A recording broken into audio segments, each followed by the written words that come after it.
Salut, c'est Madame Meuf. Aujourd'hui, une auditrice m'a proposé un sujet que je trouvais fort bien. Comment bien vivre une relation à distance? Ah, le rêve.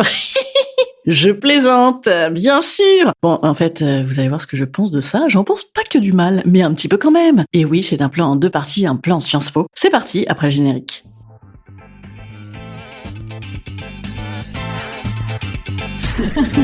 Salut, c'est Madame Meuf. Et bam.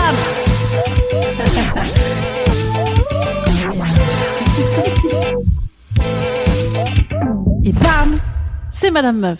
Les relations à distance, généralement, c'est un sujet de casus belli pour ceux qui sont distendus. C'est un sujet de rêve pour ceux qui sont collés, serrés, zoukés, cadencés. Alors, déjà, quelle distance, c'est la première question. Si c'est Honolulu, c'est pas aisé, ou alors il faut vraiment un petit budget, quoi. Si c'est Pattaya, il faut une sacrée confiance et d'excellentes capotes. Si c'est en banlieue, c'est pas possible. Voilà, c'est pas possible. Non, en fait, pourquoi? Parce que si, par exemple, tu t'engueules, tu rentres comment? Eh ben, je ne sais pas. Parce que, en fait, un des points problématiques de la relation à distance, effectivement, c'est ça, c'est l'engueulade.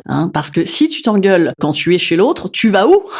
Voilà, tu peux pas rentrer chez toi. Moi, ça m'est arrivé à une époque où je fréquentais un Athénien dans un quartier résidentiel reconnu du Haut-Athènes. À 4h du matin, l'engueulade, c'est pas pratique. Tu ne sais pas où aller. Voilà, bien sûr. Toujours une petite question de budget, éventuellement. Ou alors de nervosité. Oui, c'est vrai. Absolument. Si jamais tu t'engueules à distance, l'avantage, par contre, c'est que c'est très cool pour te raccrocher au nez, mais c'est carrément pas chaleureux pour te réconcilier. Vous voyez, ça, c'est encore un autre problème. Et oui, c'est que surtout, la relation à distance, c'est un petit peu la foire à l'engueulade.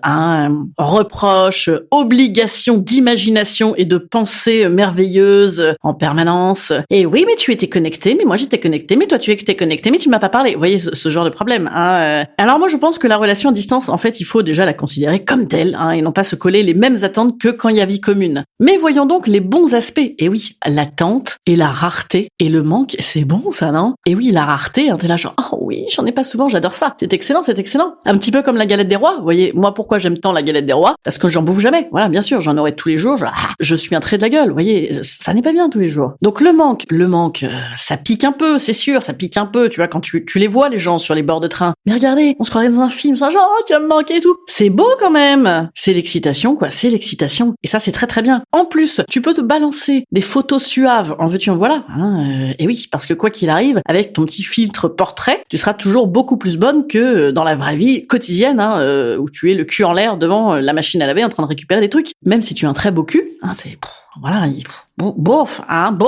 Le stop and go, c'est quand même pas mal, tu vois, ça part. Bon, faut que ça parte un peu longtemps aussi, quand même. Faut se voir un petit moment. Sans quoi, sinon, ça déjauge, ça n'a pas le temps de prendre une vitesse de croisière. Mais ensuite, c'est bien, c'est moins routinier. Vous voyez, là, par exemple, c'est les vacances scolaires, mes enfants ne sont pas là. C'est merveilleux. Ce manque est merveilleux. Ouh là là. Oui, alors après, il faut aussi avoir envie de se retrouver. Le risque étant, là, je ne parle pas de mes enfants, car évidemment, j'ai très envie de les retrouver. Mais dans la relation à distance, bien sûr que si ta vie est totalement parallèle, il faut maintenir ce lien, il faut que le lien soit sexy, il faut que le lien soit varié, il faut quand même partager des bazars, oser les projets, oser la variété. C'est pas mal quand même, la foire à l'imagination. À l'heure où tout le monde te dit on se fait chier à habiter ensemble, on se fait chier, bien sûr. Franchement les gars, relation à distance, profitez. Et puis en vrai, on se dit en secret, c'est pas le manque le problème c'est l'anxiété. Donc il faut sortir de l'anxiété, il faut ne pas être tout le temps dans l'angoisse et ça va très bien se passer, moi je crois. Instant conseil. Instant bien-être. Je vous conseille de ne pas vous mettre la rate au courbouillon sur les retrouvailles parfaites. Voilà, ça je pense que c'est un peu le risque. C'est un peu comme quand tu pars en vacances, tu dis il faut que ce soit génial, j'ai qu'une semaine. Bon là c'est pareil, il faut que ce soit génial, je le vois très peu. Bon, oui, écoutez, on a le droit aussi d'avoir ses règles, d'être de mauvaise humeur et de se le dire, on a le droit de se le dire. Je crois qu'il faut réussir à maintenir un petit peu le naturel. Et tout ça ne fera que nourrir la variété. Voilà. Je suis très positive, vous avez vu, sur ces relations à distance. Franchement, moi je trouve ça vachement bien. Je vous dis à demain. Demain, c'est une question, une autre question d'auditrice, vraiment formulée en question. Une petite question un petit peu canaille. Je sais pas pourquoi elle m'a posé cette question. C'est très très... Je suis inquiète. Bon, à demain. Salut.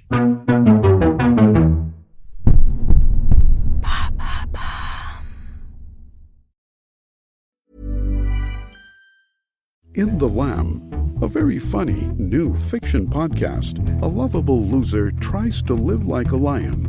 Sadly, if you're a bleeding herbivore covered in wool with a top speed of 7 miles per hour, you're never going to be the king of the jungle.